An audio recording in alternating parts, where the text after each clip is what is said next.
Fantastic fairy tales, Hansel and Gretel. There once lived a poor woodcutter who had two children, a boy named Hansel and a little girl named Gretel. Sadly, they had a stepmother who didn't love them at all. The family was very poor. One day, the stepmother said to the father, "There is no food on the table. Do you want me to die? We must leave the children in the woods to fend for themselves." The poor woodcutter could say nothing, but Hazel heard everything and quickly picked up some round white pebbles from the yard. Next morning, the woodcutter and his wife set off for the woods with Hansel and Gretel.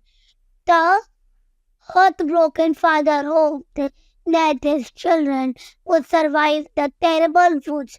Holding little Gretel's hand, he walked beside his wife, but clever Hansel walked a little behind, dropping the round white pebbles all along the path. When the parents left them and went away, Hansel and Gretel just followed the pebbles right back to their cottage. The woodcutter was relieved to find his back home safe and sound. He hugged them close to his heart, thinking all would be well. But that was not to be. The cruel stepmother kept grumbling all through dinner and made the woodcutter promise that the children would go. This time, Hansel could not go into the yard for the pebble, so he hid a chunk of bread in his pocket instead. Next day, Hansel dropped little bits of bread all along the path. What he did not realize was that the birds were eating the bread as soon as he dropped it. That evening, when the children tried to find their way home, there were no bread bags to guide them.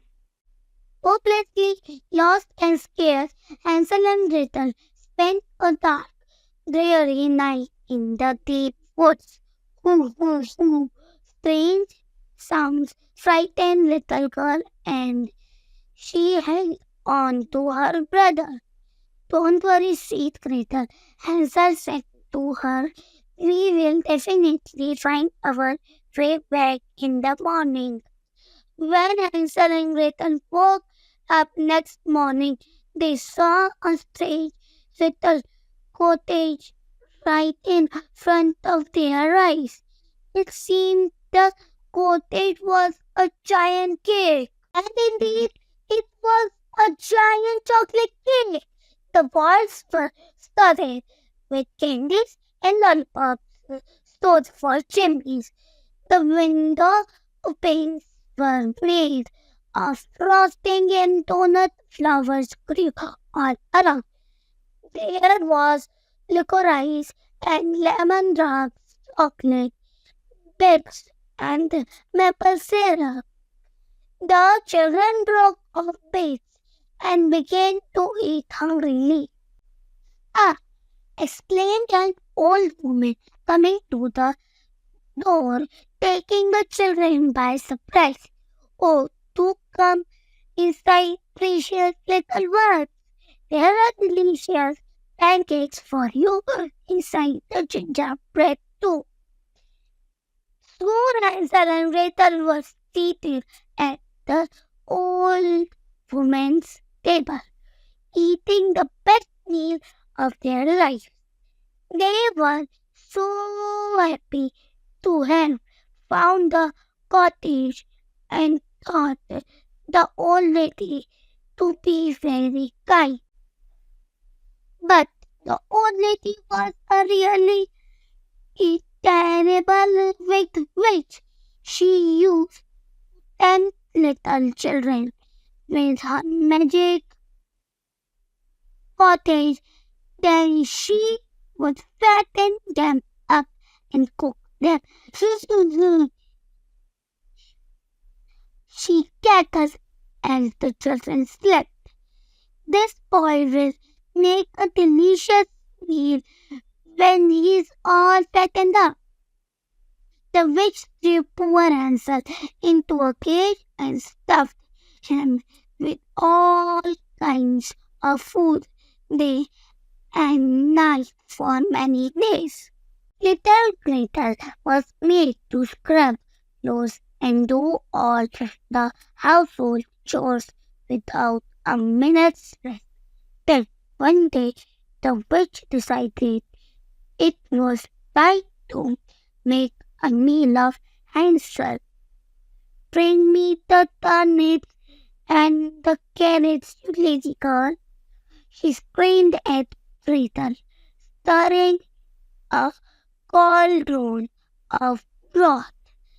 Baked Hansel will be delicious with some hot turnip broth. Poor Gretel did not want her dear brother to die, and she was desperately trying to find some way to save him. Just then she saw the old witch open the oven door and lean in to see if it was hot enough. Gretel ran up to the witch quickly and with a mighty push on the witch behind. Gretel sent the old hag screaming into the oven fires to be burned to cinders. Then little Gretel freed her brother from the cage and took him a room. Took him to a room full of treasures she had found the room while cleaning the cottage one day. Let's take all this home, dear Hansel, she said. Then we can live happily with the father and our garden. Hansel found the witch horse cart behind the cottage. It was a magical cart with a magical horse. The horse made once and all the treasure loaded in the cart. He made again and galloped away to the children's cottage outside the woods while the witch magic cottage fell to pieces. The woodcutter had thrown out his cruel wife and had told her never to return. He was sitting glumly outside his cottage when he looked up and saw his children running towards him. And so the small family was united and they all lived happily with their very own magic horse cart and all the riches in the world.